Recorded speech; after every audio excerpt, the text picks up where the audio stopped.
Hello दोस्तों, कैसे हैं आप सब लोग। उम्मीद करता हूं काफी अच्छे होंगे। तो दोस्तों, जो अभी दो आईपीओ ओपन है, सीएमआर ग्रीन का आईपीओ और हेक्सागन न्यूट्रिशंस का आईपीओ, तो दोनों आईपीओ का हम कंपैरिजन करेंगे इस वीडियो के अंदर और जानेंगे कि लिस्टिंग गेन्स के हिसाब से कौन सा अच्छा है, लॉन्ग टर्म के हिसाब से कौन सा अच्छा है।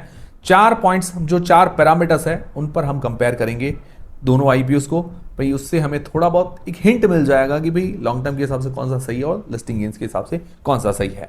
तो देखिए, कल 3 जून को सीएमआर ग्रीन का आईपीओ ओपन होगा और 5 जून को जो ओपन होने वाला है हेक्सागन न्यूट्रिशंस का आईपीओ। तो जो 4 पैरामीटर्स है जिन पर हम कंपैरिजन करेंगे, सबसे पहला है सेक्टर। भाई देखिए, सेक्टर बहुत ज्यादा जरूरी है। फ्यूचर के अंदर किसकी क्या डिमांड रह सकती है, कौन सा सेक्टर चल सकता है, वो ज्यादा जरूरी है। फिर दूसरा हम देखेंगे उनके फाइनेंशियल्स। भाई कंपनी प्रॉफिट के अंदर है या लॉस के अंदर है, उधारी ज्यादा तो नहीं है, वो भी जानना जरूरी है। तीसरी चीज हम कंपेयर करेंगे वैल्यूएशंस, महंगी कौन सी है, सस्ती कौन सी है। फिर चौथी चीज जो जीएमपी देखेंगे। जीएमपी देखिए, हालांकि अंदाजा होता है, ये फिक्स पैरामीटर नहीं है, बट रेफरेंस के लिए जानेंगे। और पांचवा जो पैरामीटर है एंकर लिस्ट, क्योंकि अभी एंकर लिस्ट दोनों की आई नहीं है, इसीलिए मैं कह रहा हूं कि हम 4 पैरामीटर्स देखेंगे। हालांकि दोनों ही छोटे साइज के आईपीओ है, तो ज्यादा एंकर लिस्ट मैटर नहीं करेगी, बट फिर भी हम क्या है कि जो नेक्स्ट जो वीडियोस आएंगे उनके अंदर सारी चीजें एंकर लिस्ट के बारे में भी डिस्कस कर लेंगे। तो वीडियो शुरू करने से पहले टेलीग्राम, इंस्टाग्राम, व्हाट्सएप, फेसबुक सबकी लिंक डिस्क्रिप्शन के अंदर है, लिंक से ही ज्वाइन कीजिए, वरना आपके साथ फ्रॉड हो सकता है। बहुत सारे फेक चैनल्स हैं। तो सबसे पहला पॉइंट, सेक्टर। सेक्टर किसका अच्छा है? तो सबसे पहले सीएमआर ग्रीन आईपीओ की अगर बात करें तो देखिए, कंपनी मेटल रिसाइकलिंग का काम करती है। तो मेटल रिसाइकलिंग की डिमांड काफी ज्यादा रहती है। स्क्रैप मतलब जो कबाड़ बहुत ज्यादा आता है, ये विदेशों से कबाड़ मंगवाती है, उससे क्या है कि करती है ये रिसाइकलिंग। हालांकि छोटे स्तर पर अगर देखें तो बहुत सारे स्क्रैप बनाने वाले, लेने वाले हैं, कबाड़ी बहुत सारे मिल जाएंगे। ठीक है, छोटे स्तर पर अनलिस्टेड कंपनीज खूब है और लिस्टेड कंपनीज में इतना ज़्यादा कंपटीशन नहीं है, बट लिस्टेड कंपनियां भी है। बट ये काम बहुत डिमांडिंग है। ठीक है, उसके अंदर इसका खास क्या काम है? खास काम ये लिक्विड एल्यूमिनियम भी सप्लाई करता है कंपनीज को। और जो कार मैन्युफैक्चर करने वाली ऑटोमोटिव सेक्टर की कंपनियां हैं, जैसे बाइक वगैरह मैन्युफैक्चर करती है, तो उनको क्या है कि ये एल्यूमिनियम के जो रिसाइकल एल्यूमिनियम सप्लाई करता है, वो इंजन पार्ट्स वगैरह है, ऑटोमोटिव पार्ट्स वगैरह बनाने के अंदर काम में आते हैं। और ये अपने पीयर्स के मुकाबले काफ़ी बड़ी कंपनी है। और एल्यूमिनियम सेगमेंट के अंदर अगर देखा जाए तो जी ऑटोमोटिव सेक्टर के अंदर 40 to 45% का इसका मार्केट शेयर है और ओवरऑल एल्यूमिनियम के अंदर 10 से 12% का इसका मार्केट शेयर है। तो सेक्टर अच्छा है, फ्यूचर के अंदर अच्छी डिमांड रह सकती है। और ये सदाबहार सेक्टर, देखिए मेटल रिसाइकलिंग हमेशा जरूरत पड़ेगी। कबाड़ जो लेने वाले होते हैं, रिसाइकल करने वालों की हमेशा जरूरत रहेगी। ऊपर से ये अपने सेक्टर के अंदर लीडिंग पोजीशन के अंदर है, ये बहुत अच्छी बात है। तो सेक्टर अच्छा है, लीडिंग पोजीशन है। फिर दूसरा है हेक्सागन आईपीओ या हेक्सागन कंपनी की बात करें तो ये company health, nutrition, vitamin, minerals, ये सारी चीजें मैन्युफैक्चर करती है। जो अलग अलग जैसे फूड कंपनियां होती है उनको अंदर सप्लाई करती है। जैसे कोई भी आप प्रोडक्ट, मैंने आपको बताया, जैसे आप कोई तेल लेते होंगे, कोई फूड प्रोडक्ट खाने की चीज़ लेते होंगे, बिस्किट लेते होंगे, ड्रिंक लेते होंगे, उसके अंदर कहते हैं इसमें विटामिन ए है, बी है, ये मिनरल है, वो मिनरल है। तो ये जो मिनरल्स होते हैं ये ऐसी कंपनियां सप्लाई करती हैं उनको। तो ये भी सेक्टर अच्छा है। ठीक है, अनलिस्टेड प्लेयर्स खूब है, बहुत सारी कंपनियां हैं। लिस्टेड प्लेयर्स में हालांकि कम कंपटीशन है, बट अपने जो लिस्टेड सेगमेंट के अंदर बहुत सबसे छोटी कंपनी है ये। तो ये थोड़ा सा नेगेटिव हो जाता है कि भाई लीडिंग पोजीशन के अंदर नहीं है, बट इतना ज़्यादा नेगेटिव नहीं है। भाई छोटी कंपनियां हो सकती है, धीरे धीरे वो बड़ी बनती है। तो ओवरऑल अगर सेक्टर वाइज देखें तो सीएमआर ग्रीन का सेक्टर थोड़ा सा बेहतर नजर आता है फ्यूचर के हिसाब से भी देखा जाए। बाकी जो ये इतना रिसाइकल करना, ये थोड़ा इजी प्रोसेस नहीं है। और जैसे ये फार्मा या हेल्थ चीज़ें ये बनानी होती है, ये आप दूसरी फैक्ट्रीज के जो मालिक हैं उनको डायरेक्टली बोल के अपने ब्रांड से नाम से भी बनवा सकते हैं। तो ये चीज़ें हैं। फिर अब दूसरी चीज़ आती है फाइनेंशियल्स। तो देखिए, फाइनेंशियल्स सीएमआर ग्रीन आईपीओ का अगर देखें तो देखिए रेवेन्यू के अंदर इसके अच्छी ग्रोथ दिखाई है इसने, बट जो प्रॉफिट है 2024 के अंदर ही कंपनी लॉस के अंदर थी, लगभग 800 करोड़ रुपए का अनएक्सपेक्टेड जो भी आइटम था उसके कारण इन्होंने लॉस दिखाया, जिसके कारण इसकी पूरी फाइनेंशियल शीट है, जो बैलेंस शीट है, वो पूरी हिल गई है 2-3 साल के लिए। तो नेटवर्थ, रिजर्व, सारी चीज़ें हिल गई है, जिसके कारण क्या कि फाइनेंशियल्स इतने अट्रैक्टिव नजर नहीं आते। दूसरा, इसके ऊपर डेट काफ़ी ज़्यादा है, 0.76 का डेट टू इक्विटी रेशियो है, जो कि बहुत ज़्यादा है। और आईपीओ के पैसे से कोई भी डेट पे नहीं कर रही है, तो ये थोड़ा सा नेगेटिव लगता है मुझे इसके लिए। इस चीज़ को इसको सुधार करना पड़ेगा। फिर वही बात करें हेक्सागन आईपीओ की, तो उसके रेवेन्यू, प्रॉफिट के अंदर शानदार ग्रोथ है, प्रॉफिट मार्जिन हर साल बढ़ रहे हैं और इसकी जो रिजर्व्स हैं वो भी बढ़े हैं हर साल। बट डेट जो है वो कंट्रोल के अंदर है, मतलब डेट जो है बहुत इंपॉर्टेंट चीज़ है, उधारी कम है इसके ऊपर, तो ये बहुत अच्छी बात है। 0.18 का इसका डेट टू इक्विटी रेशियो है, बहुत अच्छी बात है। तो ओवरऑल अगर फाइनेंशियली देखें तो हेक्सागन थोड़ी सी बेहतर नजर आती है सीएमआर ग्रीन से। खराब नहीं है सीएमआर ग्रीन, बट हेक्सागन थोड़ी बेहतर है। फिर दोस्तों तीसरी चीज, वैल्यूएशंस। महंगी है या सस्ती है? तो देखिए सीएमआर ग्रीन की अगर बात करें तो ये अपने सेक्टर के अंदर बड़ी कंपनी है। रेवेन्यू के मामले में अगर देखा जाए तो जो इसने पीयर्स अपने मेंशन किया उसके अंदर ये सबसे बड़ी कंपनी है। और पीई वाइज देखा जाए तो वैल्यूएशन फेयर है, सबसे कम इसका पीई है अगर दूसरे पीयर से कंपेयर करें तो। But price to book value की इसकी जो है 9 के आसपास निकल कर आती है, जो कि थोड़ा सा इसको मतलब वैल्यूएशंस के मामले में हायर साइड लगता है देख के प्राइस टू बुक। और वही हेक्सागन आईपीओ की बात करें तो पी वाइज और प्राइस टू बुक वाइज दोनों के हिसाब से ही फेयर वैल्यूएशंस नजर आती है।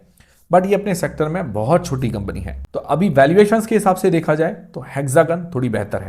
तो ये दोस्तों तीन जो है फिक्स पैरामीटर हो गए, एक तो सेक्टर, फाइनेंशियल्स और वैल्यूएशंस। एक चीज है जो फिक्स पैरामीटर नहीं है, वो है जीएमपी, जो चौथा हमारा पैरामीटर है। वो क्या है कि एक अंदाजा होता है ग्रे मार्केट के अंदर कितनी डिमांड है, क्या है, ये एक अंदाजा है, फिक्स चीज नहीं है, इसके भरोसे हमको नहीं रहना है। बट रेफरेंस के लिए जो मार्केट में अभी डिमांड चली है उसके अनुसार हमें थोड़ा बहुत जानकारी होना आवश्यक है। तो अभी सीएमआर ग्रीन की जो जीएमपी बता रही है 30% के आसपास जीएमपी थोड़ी बढ़ गई है, लगभग 60 रुपए पर शेयर के आसपास डिमांड इसकी चल रही है। डिमांड काफी अच्छी है। हेक्सागन आईपीओ उसका देखा जाए तो अभी तक कोई भी ग्रे मार्केट के अंदर डिमांड वगैरह ओपन नहीं हुई है, तो जीएमपी के मामले में सीएमआर ग्रीन थोड़ी आगे निकल जाती है। बट ऐसा नहीं है कि भाई हेक्सागन की आज जीएमपी नहीं है तो खराब है, बिल्कुल नेगेटिव लिस्ट हो जाएगा या फ्लैट टेस्टिंग, ऐसा नहीं है। जीएमपी एक अंदाजा है। मैं हमेशा आपको मैं तो जीएमपी के पूरे भरोसे रहता भी नहीं हूं। अब पांचवी जो चीज है एंकर लिस्ट देखिए अभी तक दोनों की नहीं आई है। आज रात तक जो है सीएमआर ग्रीन की आ जाएगी, बट हम कल की तारीख में आराम से डिस्कस कर लेंगे, जब या दोनों की आएगी तब साथ में कंपैरिजन कर लेंगे। बट देखिए ऑब्वियस सी बात है कि जो सीएमआर ग्रीन का इशू साइज है 631 करोड़ रुपए का, तो उसकी इशू साइज बड़ा है तो उसकी एंकर लिस्ट थोड़ी सी बेहतर ही आएगी इससे, मतलब हेक्सागन से। और हेक्सागन का इशू साइज है लगभग 138 करोड़ रुपए के आसपास का, तो उसकी एंकर लिस्ट ऑब्वियस सी बात है थोड़ी छोटी ही आएगी और उससे थोड़ी कम बेहतरी होगी। तो ये चीज़ है। तो ये हमने 5 पॉइंट्स लगभग देख लिए, 5 में से अभी 4 पॉइंट्स अवेलेबल हैं, तो अब पॉइंट्स हम निकाल लेते हैं, ठीक है। तो अब देखिए जैसे सीएमआर और हेक्सागन, सबसे पहले हमने सेक्टर देखा तो सेक्टर ज़्यादा बेहतर सीएमआर का नजर आता है, तो उसके अंदर मैं पूरा 1 पॉइंट सीएमआर को देता हूँ। बट हेक्सागन का भी इतना खराब नहीं है, तो उसके अंदर आधा पॉइंट मैं हेक्सागन को देता हूँ। फिर दूसरी चीज आती है वैल्यूएशन सीएमआर की पीई वाइज सही थी, प्राइस टू बुक वाइज थोड़ा हायर साइड नजर आती है, तो उसके अंदर आधा पॉइंट मैं सीएमआर को देना चाहूंगा। और हेक्सागन की PE wise price to book wise दोनों के हिसाब से वैल्यूएशंस बराबर है, तो उसके अंदर मैं पूरा 1 पॉइंट उसको देना चाहूंगा। फिर बात आती है तीसरा फाइनेंशियल्स सीएमआर के इतने भी खराब नहीं है, हाँ कुछ चीज़ों में सुधार करना चाहिए डेट वगैरह के अंदर, तो इसलिए मैं इसको आधा पॉइंट देना चाहूंगा। बट हेक्सागन आईपीओ की बात करें तो उसके फाइनेंशियल्स काफ़ी अच्छे हैं, रेवेन्यू प्रॉफिट के अंदर अच्छी ग्रोथ है, डेट कंट्रोल के अंदर है, तो उसको मैं पूरा 1 पॉइंट देना चाहूंगा। फिर जो चौथा पॉइंट है जीएमपी देखिए सीएमआर की 30% के आसपास है, तो पूरा 1 पॉइंट। और हेक्सागन की अभी जीएमपी ओपन नहीं हुई है, तो 0 पॉइंट हेक्सागन को मिल जाता है। कि एंकर लिस्ट हमने कहा था कि बाद में हम डिस्कस करेंगे, तो एंकर लिस्ट के अभी उसको ऐड नहीं करते हैं। तो अभी जो 4 पॉइंट्स है, 4 पॉइंट्स में से अगर टोटल करें तो सीएमआर ग्रीन के पॉइंट्स बनते हैं 3, ठीक है। और अगर उसकी टोटल करें हेक्सागन की तो उसके पॉइंट बनते हैं 2.5, ठीक है। तो अभी ओवरऑल थोड़ी सी बेहतर कौन सी नजर आ रही है, सीएमआर ग्रीन, ठीक है, मान लिया ये बेहतर है। बट अगर हम जीएमपी को हटा दें, जीएमपी फैक्टर को हटा देते हैं, क्योंकि ये इमेजिनरी चीज है, फिक्स चीज नहीं है, ठीक है, उसको हटा दिया हमने, तो अब हेक्सागन के जो 3 में से बनते हैं पॉइंट 2.5, मतलब 2.5 पॉइंट बनते हैं, और वहीं सीएमआर के 3 में से बनते हैं सिर्फ 2 पॉइंट।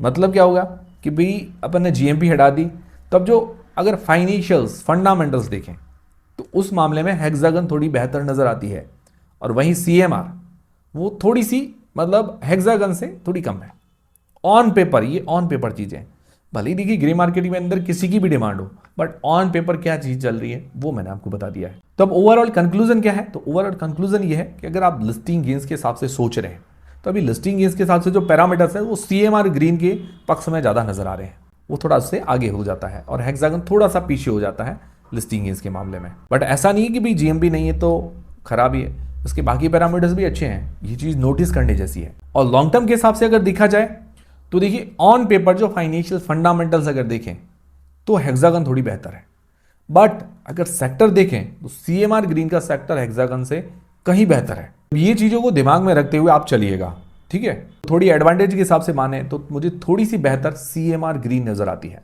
क्योंकि वो थोड़ी सी बेहतर है सेक्टर के मामले में। बाकी आप लोगों की क्या राय है मुझे कमेंट करके जरूर बताइएगा, किस आईपीओ में आप अप्लाई करेंगे नहीं करेंगे वो भी मुझे कमेंट करके जरूर बताइएगा। पर्सनली मुझे सीएमआर और हेक्सागन दोनों ही अच्छी कंपनियां नजर आ रही है, बट CMR सेक्टर के वाइज थोड़ा सा एडवांटेज उसका हो जाता है। ये कंपैरिजन देख के आपका डाउट क्लियर हुआ है नहीं हुआ है वो मुझे कमेंट करके जरूर बताइएगा, और वीडियो को लाइक जरूर किया कीजिए, और कमेंट की स्लाइड करेंगे तो हाइप बटन आएगा तो हाइप भी किया कीजिए ताकि हमारा वीडियो आगे चलता रहे, और दोस्तों के साथ भी शेयर कीजिए। मिलते हैं दोस्तों अगले वीडियो के अंदर।